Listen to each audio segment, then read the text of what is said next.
విశ్వవిఖ్యాత నటసార్వభౌమ NT Ramarao, SV Rangarao, Bhanumathi, Jamuna నటించినటువంటి బొబ్బిలి యుద్ధం. ఈ సినిమా చాలా హిస్టారికల్ మూవీ. 1964 డిసెంబర్ 4న రిలీజ్ అయింది. యాక్చువల్గా నేను ఈ మధ్య సిరీస్ కనుక మీరు చూసుకుంటే చాలా సినిమాల్లో నేపథ్యం ఏంటి, ఆ సంఘటనలు ఏం జరిగాయి, ఇవన్నీ కూడా మీకు వివరిస్తున్నాను.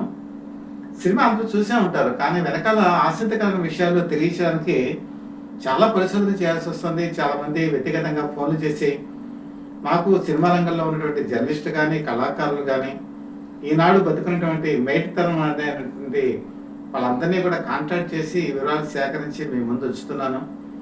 ఈ బృహత్తర ప్రయత్నం మిమ్మల్ని ఆకట్టుకుంటుందని చెప్పి నేను మనసారా నమ్ముతున్నాను. ఈ జర్నలిస్ట్కి తెలియాలండి మెయిన్. ఆ రోజుల్లో ఏం జరిగిందని తెలిస్తే ఇది చరిత్రలో మిగిలిపోతుంది, లేకపోతే మరుగులు పడిపోతాయి చాలా విషయాలు కూడా. ఈ సినిమాలో ముఖ్యంగా చూసుకుంటే హైదర్ జంగ్ ఈ క్యారెక్టర్ని ఎంఆర్ రాధా పోషించారు. ఈయన తమిళ యాక్టరు. ఈ సినిమాలో ఈ ముఖ్య కీలకమైనటువంటి పాత్ర కూడా. ఈ సినిమా రిలీజ్ అయిన అతి కొద్ది కాలానికే, దాదాపు ఒక 3 సంవత్సరాలకి ఎంజి రామచంద్రన్పై కాల్పులు జరిపి తర్వాత జైలుకి వెళ్ళడం జరిగింది. జైలు నుంచి బయటకు వచ్చిన తర్వాత వేషాలు సరిగా లేక ఆర్థికంగా ఇబ్బందులు పడ్డారు. ఆ తర్వాత జాండీస్తో మరణించారు. ఈయనకి సంబంధించినటువంటి కూతురే రాధిక ఆ తర్వాత కాలంలో ఆవిడ ప్రముఖ హీరోయిన్ కూడా అయ్యారు. ఇందులో ఒక కీలకమైన పాత్రనే మనం చెప్పుకోవచ్చు. అయితే హిస్టారికల్ మూమెంట్స్ ఒకటి ఉన్నాయండి సినిమా ఇండస్ట్రీలో. అభిమానులు వాళ్ళకున్నటువంటి తారలు ఎవరైతే ఉంటారో వాళ్ళు కలుసుకుందాం అని చెప్పి ప్రయత్నం చేస్తారు. వాళ్ళతో కలిసి నటించాలని స్క్రీన్ షేర్ చేసుకోవాలని కోరుకుంటారు. అలాంటి ఇన్సిడెంట్స్ 3 జరిగాయండి, ఇంకా ఎక్కువే జరిగాయి. సమయభావం వల్ల మీకు చెప్తున్నాను. ఫస్ట్ ఎన్టీ రామారావు కనుక తీసుకుంటే, వైజయంతి ఫిల్మ్స్ అధినేత అశ్విని దత్ ఆయన అభిమాని. 19 సంవత్సరాల వయసులో ఎన్టీ రామారావుతో సినిమా తీద్దామని చెప్పి ఏలూరు నుంచి వచ్చారు.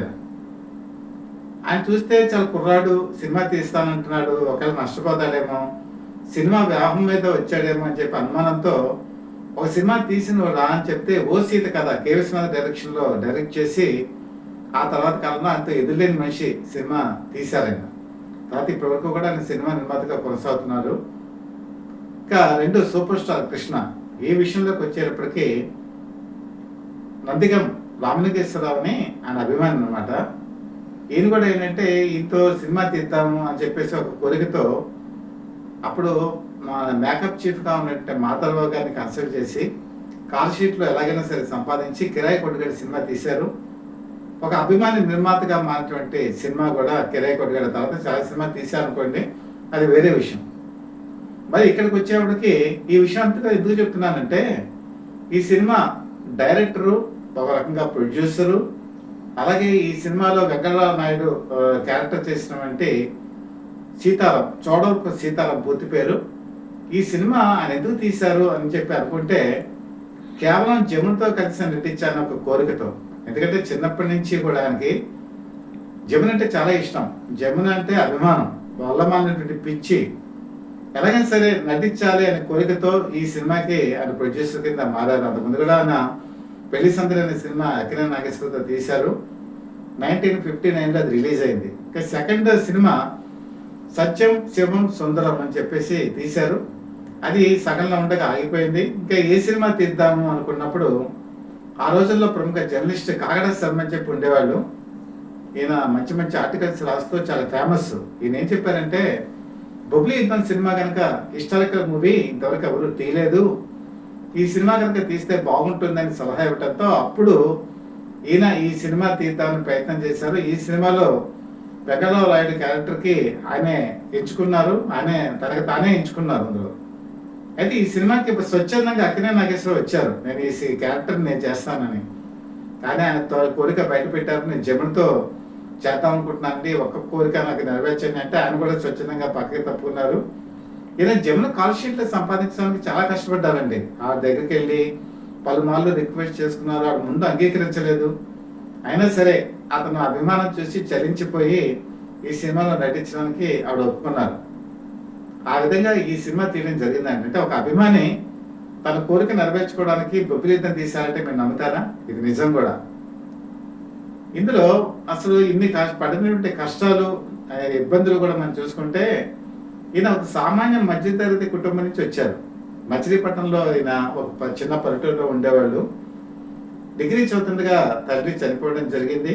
తర్వాత ఆయన విజయనగరంలో పువ్వాడ మిల్స్‌లో 10 ఇయర్స్ పాటు పనిచేయడం జరిగింది. ఆ తర్వాత పూర్ణ పిక్చర్స్ అని చెప్పి చెన్నైలో అక్కడ ఆయన ప్రొడక్షన్ మేనేజర్‌గా కూడా పనిచేశారు. తర్వాత సినిమాల మీద అవగాహన, ప్రొడక్షన్ ఇవన్నీ బాగా తెలియడంతో ఈయన ఈ సినిమా రంగంలోకి రావడం జరిగింది. నేను చెప్పినట్టు ఈ బొబ్బిలి యుద్ధం ఈ సినిమా చాలా బేస్‌గా చూస్తే 1757వ సంవత్సరంలో జనవరి 24వ తేదీన యుద్ధం జరిగింది. ఇది అంతకుముందు మనం కనుక ఆంధ్రప్రదేశ్‌లో కనుక చూసుకుంటే కళింగ దేశంలో ఇప్పటికీ కూడా అనేక నాటకాలు లేకపోతే బుర్రకథలు ఏది చూసినా కూడా ఖచ్చితంగా మీకు బొబ్బిలి యుద్ధం అనేది ఉంటుంది. చాలా ఫేమస్. దీని సినిమా తీయాలంటే గట్స్ కావాలి. ఈ దగ్గర అంత డబ్బులు లేవు. అయినా సరే రిపబ్లిక్ ప్రొడక్షన్స్ పేరు మీద కొంతమంది మిత్రుల్ని కలుపుకొని ఈ సినిమాకి ఆయన నిర్మాణానికి దిగారు. మరి ఇందులో కనుక ముఖ్యమైన క్యారెక్టర్ ఏంటంటే రంగారాయుడు. ఈ రంగారాయుడు క్యారెక్టర్ కనుక చూసుకుంటే ఆ రోజుల్లో ఈ పాత్రను ధరించాలి అంటే ఇంకా ఎన్టీ రామారావే. ఆయన దగ్గరికి వెళ్ళారు. వెళ్ళి అడిగారు, ఏమంటే ఈ సినిమా మీరు చేయాలని. ఏం చూస్తేనేమో వెనకాల బ్యాక్గ్రౌండ్ లేదు, అలాగే ఫైనాన్స్ ఎలా పెడతారో తెలియదు. సినిమా మధ్యలో అప్పటికే సత్యం శివన్ సుందరం ఆగిపోయి ఉంది. మరి ఇతను కనుక కాల్ షీట్లు ఇస్తే అసలు సినిమా తీయగలడా అని చెప్పేసి డౌట్ వచ్చినప్పుడు అంతకుముందు 1963లో లవకుశ సినిమా ఎన్టీ రామారావు రిలీజ్ అయ్యి అద్భుత విజయం సాధించింది. శంకర్ రెడ్డి దీనికి ప్రొడ్యూసర్. అది కూడా చాలా కాలం కొనసాగింది. ఆ ప్రొడక్షన్ కూడా చాలా లేట్ అయింది. సుధలాల్ నాథ ఏం చెప్పారంటే ఈ సినిమాకి ఏదైనా లోటుపాట్లు వస్తే నేను భరిస్తాను, మీరు సినిమా చేయండి అని చెప్పడంతో ఎన్టీ రామారావు ముందుకు వచ్చారు. మరి తాండ్ర పాపారెడ్డి క్యారెక్టర్ ఎవరికి ఇవ్వాలంటే ఎస్వి రంగారావు దగ్గరికి వెళ్ళి అడిగితే ఆయన కూడా ఒప్పుకున్నారు. సరే, తాండ్ర పాపారెడ్డి కింద అద్భుతంగా ఈ సినిమాలో నటించారు. మరి ముఖ్యమైన క్యారెక్టర్ ఇంకోటి ఉంది, మల్లమ్మదేవి క్యారెక్టర్కి ఎవరిని పెట్టుకోవాలి. మొట్టమొదట వీళ్ళ పరిశీలనలోకి వచ్చినటువంటి పేరు ఏంటంటే అంజలీదేవి. లవకుశ సినిమాలో సీతగా నటించి ఎన్టీ రామారావుకి జోడీగా ఒక ప్రపంచం సృష్టించి ₹1,00,00,000 పైగా కలెక్షన్స్ సాధించినటువంటి సినిమా లవకుశ. ఆవిడ పెట్టుకుందానికి ట్రై చేశారు. కాకపోతే ఆవిడ కొన్ని అనివార్య కారణాల వల్ల ఈ సినిమాలో రావడానికి ఒప్పుకోలేదు. దాంతో భానుమతిని సంప్రదించారు. భానుమతి రెమ్యునరేషన్ ఎక్కువ అడిగారు. దాంతో మనం భరించలేము అని చెప్పేసి ఆయన నెక్స్ట్ ఆప్షన్ సావిత్రిని వెళ్ళి అడగడం జరిగింది. సావిత్రిని మొట్టమొదట మొక్కు చూపించారు. కానీ ఎన్టీ రామారావుతో కలిసినటువంటి అనేక సీన్స్ ఇందులో ఉన్నాయి. ఆ సీన్స్ చేయడానికి ఆయన కాల్ షీట్లు, సావిత్రి కాల్ షీట్లు రెండు కూడా సరిపోవట్లా. దాంతో ఆవిడ కూడా వెనకడుగు వేశారు. మరి ఇక అప్పుడు ఎవరు ఏం చేయాలి అనేటప్పటికీ ఆ రోజు ఎన్టీ రామారావుకి జోడీగా దేవిక అనేది చాలా ఫేమస్. ఆవిడ వెళ్ళి కన్సల్ట్ చేస్తే ఆవిడ చేయడానికి ఒప్పుకున్నారు. 5,000 అడ్వాన్స్ ఇచ్చారు. 5,000 అంటే చాలా పెద్ద అమౌంట్ అండి. అది ఇచ్చిన తర్వాత భానుమతి అప్పుడు కబురు చేశారు, నేను ఈ సినిమాలో నటిస్తానని చెప్పి. సరే, ఒకసారి అడిగా, ఆవిడ సీరియల్ నటీమని, పాటలు కూడా చాలా బాగా పాడతారు అని చెప్పేసి ఈ సినిమాలోకి మళ్ళీ ఆవిడ తీసుకున్నారు. ఆ విధంగా భానుమతి మల్లమ్మదేవిగా ఈ సినిమాలోకి ఎంటర్ అవ్వడం జరిగింది. మరొక ముఖ్యమైనటువంటి క్యారెక్టర్ సుభద్ర. ఈ సినిమాకి మొట్టమొదటి మనం చెప్పుకున్నాం కదా, నేను జమున అంటే చాలా అభిమానం. కానీ మొట్టమొదటి జమున నిరాకరించాలి ఈ సినిమాలో చేయడానికి. అప్పుడు కృష్ణకుమార్ని కాంట్రాక్ట్ చేశారు. కృష్ణకుమారి చేయడానికి ఒప్పుకున్నారు. కానీ మళ్ళీ జమునని అనేక సార్లు వెళ్ళి బతిమలాడటంతో జమున ఎప్పుడైతే రంగప్రవేశం చేశారో అప్పుడు కృష్ణకుమారి ఆ సినిమా నుంచి పక్కకు తొలగటం జరిగింది. ఈ విధంగా అనేక రకాల మార్పులు చేర్పులు ఈ సినిమాలో జరిగాయి. అంటే నటీనటుల విషయంలో ఒకళ్ళు అనుకుని ఒకళ్ళు తీసుకోవడం ఇలా జరిగాయి. అదే ముఖ్యంగా కనుక చూసుకుంటే విజయరామరాజు క్యారెక్టర్, ఈ తతంగం కూడా చాలా పెద్దదండి. అసలు విజయరామరాజు క్యారెక్టర్ ఎవరు వేయాలి? ఆ రోజుల్లో ఈ క్యారెక్టర్ వేయాలంటే ఎవరున్నారు అంటే మొట్టమొదట ఈ సినిమాకి ఆయన అనుకున్నది ఎవరంటే వీరి బుస్సి పాత్రకి ముఖ్యంగా రాజనాని సెలెక్ట్ చేశారు. రాజనాల ఎంపిక కూడా అయిపోయింది. కాబట్టి విజయరామరాజు క్యారెక్టర్ గుమ్మడికి ఇచ్చారు. గుమ్మడి కూడా వెలుగుజం బాగా చేస్తాడు. ఆయన మీరు కోటీశ్వరుడు లాంటి ఒక వ్యక్తి లక్షాధికారి సినిమాలో ఎలాగ మోసం చేస్తాడో మీకు తెలిసిందే కదా. ఆ తర్వాత కాలంలో కనుక చూసుకుంటే రాజమగుటంలో కూడా ఇది మంచి విలనిజం చేస్తాడు ఆయన. కాబట్టి ఈయన కనుక తీసుకొస్తే ఎలా ఉంటుందని చెప్పి అనుకున్నారు. కానీ ఆయన చెప్పేశారు, వద్దు, విజయరామరాజు క్యారెక్టర్ చాలా పవర్ఫుల్. నేను కనుక అంతమంది వాగ్దానం అనే సినిమాలో చేశాను, అదే ప్రజలు నన్ను యాక్సెప్ట్ చేయలేదు. కొత్తగా నువ్వు ఈ సినిమాని అద్భుతంగా తీస్తున్నావు, నా వల్ల చెడిపోవడం నాకు ఇష్టం లేదని చెప్పి ఆయన తప్పుకున్నారు. మనకి ఎవరున్నారు నెక్స్ట్? జకీ దగ్గరికి వెళ్ళారు. జకీకి ఏంటో దురదృష్టంగానే ఆయన పౌరాణికాల్లో ఎక్కువగా ఉండేవాళ్ళు కాదు. ఏదో ఒకటి 2 సినిమాలు చేసి ఉండొచ్చు. జానపదాల్లోకి వెళ్ళలేదు. అలాగే హిస్టారికల్ మూమెంట్ కూడా ఎందుకు ఆయన ఇష్టపడలేదు. ఒకే ఒక రోజు షూటింగ్ చేసి నాకు వద్దు బాబు ఈ క్యారెక్టర్ అని చెప్పి వెళ్ళిపోయారు. మరి ఎవరున్నారు అనుకునేటప్పటికి రాజనేల అప్పుడు ఆప్షను. రాజనేల తీసుకొచ్చి ఇందులో విజయరామరాజు క్యారెక్టర్ ఇవ్వడం జరిగింది. మరి బుస్సీ పాత్రకి ఎవరు చేయాలి? ఇది ఆ రోజు ఒక సంకట పరిస్థితి. దాంతో ఎన్టీ రామారావు వెళ్ళి కన్సల్ట్ చేస్తే ముక్కామని పెట్టుకోండి, ముక్కామల చాలా మంచి క్యారెక్టర్ ఆర్టిస్ట్ అనేప్పటికీ బుస్సీ క్యారెక్టర్కి ముక్కామల్ని పెట్టుకోవడం జరిగింది. మీకు చెప్పిన కదా ఇంకా హైదర్జంగ్ క్యారెక్టర్కి ఎంఆర్ రాధా వచ్చారు. మొత్తం ఈ విధంగా చేసినటువంటి ఈ సినిమా కాస్టింగ్ కనుక చూసుకుంటే చాలా పెద్దదండి. వాళ్ళందరూ బిజీ ఆర్టిస్టులు, కాల్ షీట్లు కూడా చాలా టైట్గా ఉన్నాయి. అయితే ఇక్కడ ప్రాబ్లం ఏమొచ్చిందంటే ఒకళ్ళు వస్తే ఒకళ్ళు వచ్చేవాళ్ళు కాదు. ఎస్వి రంగారావు నేను వస్తానని చెప్పి అనేవాళ్ళు. ఆయనకి మెయిన్ హ్యాబిట్ ఏంటంటే డ్రింకింగ్ హ్యాబిట్. డ్రింకింగ్ కనుక తీసుకుంటే ఆయన ఏ సినిమా ఉన్నా ఏం చేయకపోయినా నిలరు ఇంకా. దాంతో చాలామంది ఆర్టిస్టులు వెయిట్ చేయటం, ఆ కాల్ షీట్లు వృధా అయిపోవటం, ఆయన ఎప్పుడో రావటం, ఆ వచ్చినప్పటికీ ఆర్టిస్టులు కాంబినేషన్లో లేకపోవటం, ఈ రకమైన ఇబ్బంది చాలా ఫేస్ చేశారు. మరి ఇంకా ఎన్టీ రామారావు అయితే చాలా ప్రాంప్ట్గా వచ్చేసాడు. మన సంగతి మీకు తెలుసు కదా, క్రమశిక్షణ. ఇక్కడ పేరు పేచి ఎక్కడొచ్చిందంటే భానుమతితో వచ్చింది. భానుమతి తర్వాత రకరకాలుగా పేచీలు పెట్టింది ఆవిడ షూటింగ్ సెట్స్ రాకపోవడం, తర్వాత ఏమో రెమ్యునరేషన్ నాకు సరిపోదు అని చెప్పి అంటాం. వాళ్ళకి మాట ఏంటంటే భరణి స్టూడియో, వాళ్ళ సొంత స్టూడియో, భరణి స్టూడియోకి వచ్చి మీరు తీసుకోండి అని చెప్పడం. అలాగని పోనీ భరణి స్టూడియోకి వెళ్తే అక్కడ కూడా సక్రమంగా అటెండ్ అవ్వకపోవడం, ఇలా రకరకాల కారణాలతో అని విసిగెత్తిపోయాడు ఆయన. అసలు నేను ఎందుకు పెట్టుకున్నాను అని చెప్పేసి అన్న పరిస్థితి కూడా వచ్చింది. ఇంతో యాక్చువల్గా భానుమతితో 4 పాటలు తీద్దామని చెప్పి నేను అనుకున్నాడు. 4 పాటలు కూడా ఏంటంటే చాలా అద్భుతమైన సంగీతం, సాలూరు రాజేశ్వరరావు.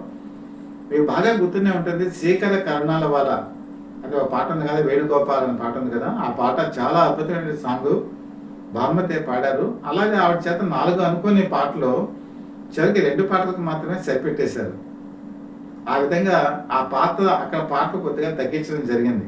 మరి ఇక్కడ కనుక చూసుకుంటే అందా రాణివి నువ్వే అని చెప్పి, అంతా రాణివే నువ్వెంత జానవే అని చెప్పి పాట ఉంది కదా, ఆ పాట కూడా చాలా అద్భుతమైన సాంగ్. సీతారాము జమున మధ్య ఈ పాటని చిత్రీకరించడం జరిగింది. అందాల రాణివే నువ్వెంత జానవే అని చెప్పేసి ఒక పాట ఉంది కదా, ఆ పాట కూడా చాలా సూపర్ డూపర్ హిట్. ఈ విధంగా సాలూరు రాజేశ్వరరావు తన కృషి ఎక్కడ కూడా ఆయన ఏ సినిమా తీసినా ఆనిమించాలంటే పాటలు ఆయన ఇస్తారు. ఆ పాటలు కూడా ఈ సినిమాకి హైలైట్ అని చెప్పుకోవచ్చు. ఈ విధంగా ఆయన ఈ విజయరామరాజు క్యారెక్టర్ దగ్గర నుంచి అందరినీ కూడా సెట్ చేసుకుంటూ ఈ సినిమా ప్రొడక్షన్ని ముందుకు తీసుకెళ్ళడం జరిగింది. ఈ సినిమాకి అయిన ఖర్చు మొత్తం 5 లక్షల రూపాయలు. 5 లక్షల రూపాయలు అంటే ఆ రోజుల్లో చాలా పెద్ద మొత్తం అండి. ఈ సినిమా మొత్తం అంతా ఇలాగా ఆపసోపాలు పడుతూ, అష్ట కష్టాలు పడుతూ, చివరికి ఆయన ఏం చేశారంటే ఒకానొక దశలో ఇంకా ఇంతమంది ఆర్టిస్ట్ని మనం మెయింటైన్ చేయగలవా అని చెప్పేసి తన పాత్ర నిడిపోయింది పెంచుకుంటూ వెళ్ళారు. మీకు అందుకే కనుక సినిమా చూస్తే ఇక్కడ ఎక్కువగా సీతారాం జమున మధ్య ఉండే సన్నివేశాలు ఎక్కువగా కనిపిస్తూ ఉంటాయి. అలాగే ఎన్టీ రామారావు కూడా ఇందులో బ్రహ్మాండమైన నటన ప్రదర్శిస్తాడు ఆయన. ఈ సినిమాలో జాగ్రత్తగా కనుక అబ్జర్వ్ చేస్తే ఎన్టీ రామారావు డైలాగ్ మాల్యుయేషన్ చాలా డిఫరెంట్గా ఉంటుంది. ముఖ్యంగా చాలా శాంతమూర్తిగా, యుద్ధాన్ని నివారించేటువంటి వ్యక్తిగా ఈయన చాలా అద్భుతమైన నటన ప్రదర్శిస్తారు. క్లైమాక్స్కి వచ్చేటప్పటికి ధర్మారాయుడి రాయబారం విఫలమైపోయిన తర్వాత తనకున్నటువంటి సైనిక వర్గాలతో ఆయన ప్రసంగించేటువంటి తీరు, ఒక్కసారి డైలాగ్ డెలివరీ మారిపోతుంది. అది ఎన్టీ రామారావుకు ఉన్నటువంటి గొప్పతనం. ముఖ్యంగా ఈ సినిమాలో చూసేప్పటికి ఎస్వి రంగారావు, ఈయన గురించి కూడా చెప్పుకోవాలి.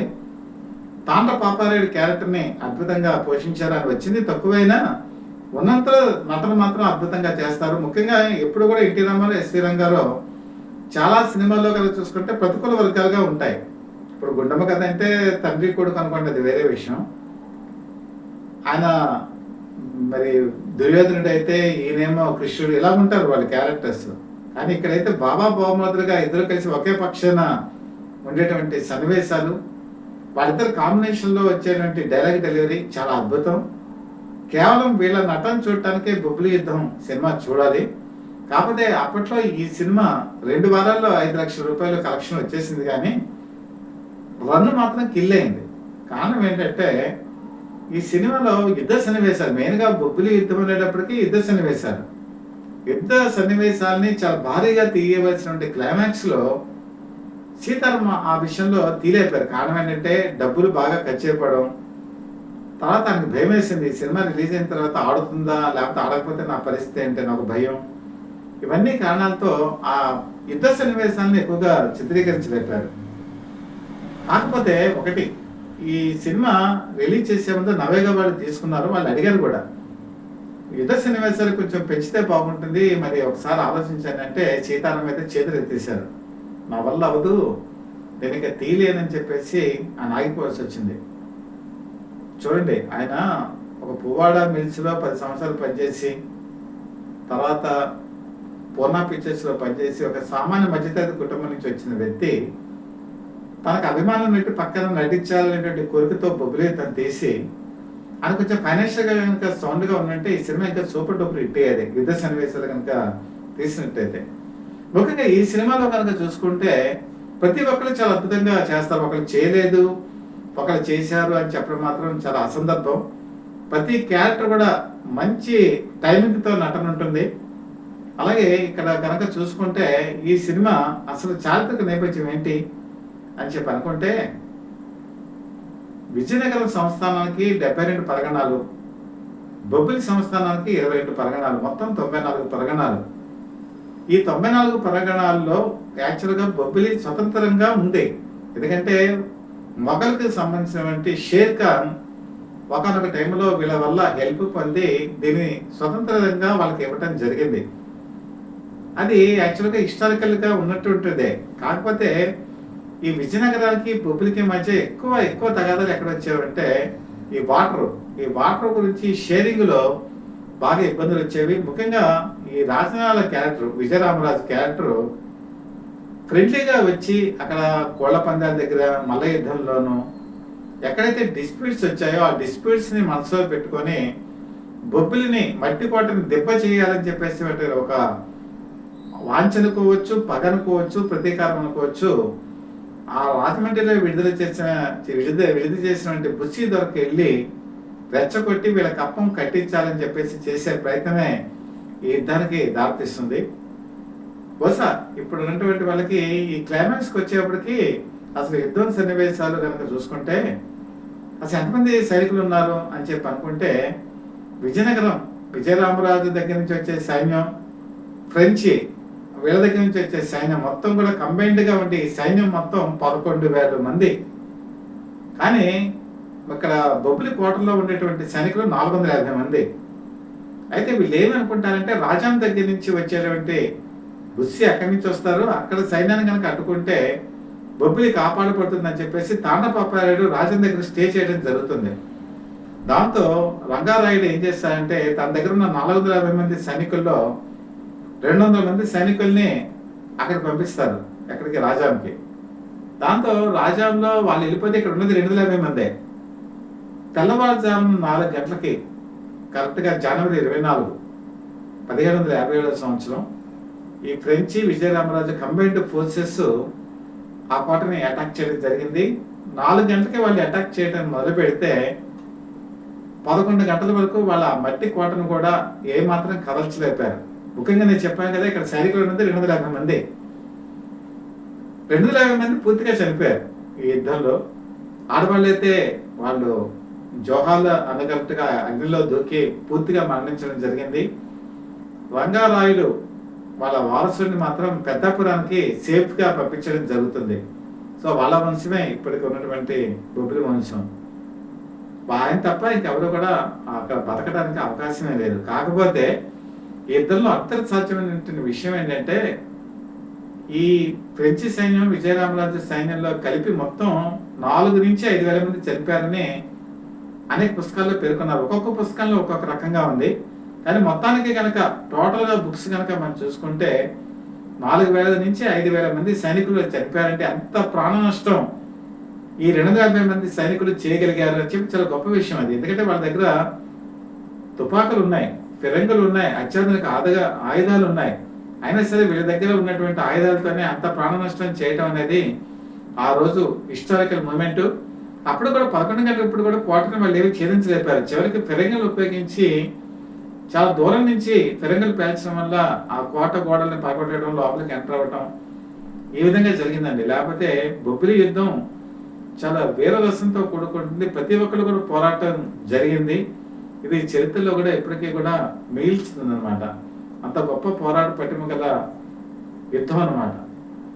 కాబట్టి ఈ సినిమా కనుక చూసుకుంటే అసలు విద్వేషాలు ఎలాగ చెలరేగుతాయి, ఫారెన్ కంట్రీస్ నుంచి వచ్చిన వాళ్ళు ఏ విధంగా ప్రవర్తిస్తారు అని చెప్పి చూసుకుంటే, ముఖ్యంగా ఈ క్లైమాక్స్ సన్నివేశంలో తాంట పాపారాయుడు క్యారెక్టర్ ఒక కాగడ వెలుతుల్లో శవాన్ని చూడటం జరుగుతుంది. ఒక్కొక్క శవాన్ని చూసుకుంటూ వెళ్తున్నప్పుడు మల్లమ్మదేవి ఈ శవం కనిపించినప్పుడు అమ్మా చెల్లెలా అని చెప్పి ఏడ్చే సన్నివేశంలో ఎస్వి రంగారావు నటన అద్వితీయం.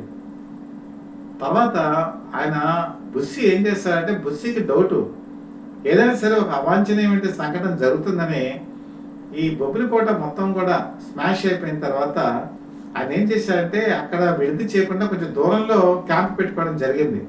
కానీ విజయరామరాజు, నేను యాక్చువల్గా ఆ ప్రదేశానికి వెళ్ళి నేను స్వయంగా చూశాను. బొబ్బిలికోట ఎక్కడైతే మట్టి దిబ్బగా మారిపోయిందో ఆ పక్కనే ఆయన క్యాంప్ పెట్టుకొని ఉన్నాడు. దాంతో ఆయన దగ్గర ఉంటే ఒక వీరాది వీరులు ఒక 15 మందిని మెట్ట పెట్టుకొని తాంట పాపారాయుడు రాత్రిపూట ప్రవేశించి గొడవల్లోకి గుడ్డల మీద కూర్చొని చెప్పే డైలాగులు, కత్తితో పొడిచి చెప్పేటువంటి సన్నివేశాలు ఎస్వి రంగారావు నటనని ఎక్కడికో తీసుకెళ్ళిపోతుంది. అంతకుముందు సినిమాలో ఎన్టీ రామారావు శాంతమూర్తిగా, తర్వాత యుద్ధాన్ని ఏ విధంగా ఎదుర్కొనేటువంటి ధీరోదాత్తులుగా ఎలా కనపడతారో, ఇంకా క్లైమాక్స్కి వచ్చేప్పటికి ఎస్వి రంగారావు అద్భుతంగా ఉంటుంది. బొబ్బులి పులి అని చెప్పేసి అనేటువంటి డైలాగ్స్ కూడా చాలా ఇదిగా మనకి ఒక విధంగా చెప్పాలంటే ఒళ్ళు జలధరించేటువంటి సన్నివేశాలుగా మనకి కనపడుతుంది. అయితే అసలు ఈ బొబ్బిలి అనే పేరు ఎలా వచ్చిందంటే, షేర్ ఖాన్ నేను చెప్పాను కదా, షేర్ ఖాన్ని యుద్ధంలో సహాయం చేసినందుకు వాళ్ళకి కోట అప్పచెప్పబడుతుంది. అది ముఖ్యంగా విజయనగరం పక్కనే ఉంటుంది. దీన్ని మొట్టమొదట బెబ్బులి అని చెప్పి అనేవాళ్ళు. బెబ్బులి అంటే ఒక మగపులి అనమాట. ఆ బెబ్బులి కాస్త బొబ్బులి కింద మారింది. ఈ విధంగా హిస్టారికల్గా ఈ సినిమా బొబ్బిలి యుద్ధం మాత్రం ఇప్పటికీ కూడా చరిత్రలో నిలిచిపోతుంది. ఈ రకంగా ఈ సినిమా ఆ రోజుల్లో ఒక సెన్సేషన్. దీన్ని మళ్ళీ కూడా తీశారండి 1986లో తాండ పాపారాయుడు అని చెప్పి కృష్ణరాజు తీయడం జరిగింది. అయితే ఈ సినిమా ఆ సినిమా కంపేర్ చేసుకున్నప్పుడు కూడా కొంతవరకు రిచ్గా భారీగా మరి కృష్ణరాజు కూడా తీశారు, ఆయన కూడా విజయం సాధించారు. అంత మాత్రాన బొబ్బిలి యుద్ధాన్ని తీసిపారడానికి వీలేదు. కేవలం సెట్స్, నటీనటుల ప్రతిభ, వీటితోనే ఆ సినిమా అంత విజయం సాధించడం ఆ రోజుల్లో చాలా గొప్పతనం. ప్రతి ఆంధ్రుడు కూడా మీ పిల్లలకి మీకు ఈ సినిమాని కంపల్సరీ కూడా చూపించాలి, చూపించి తీరాలి.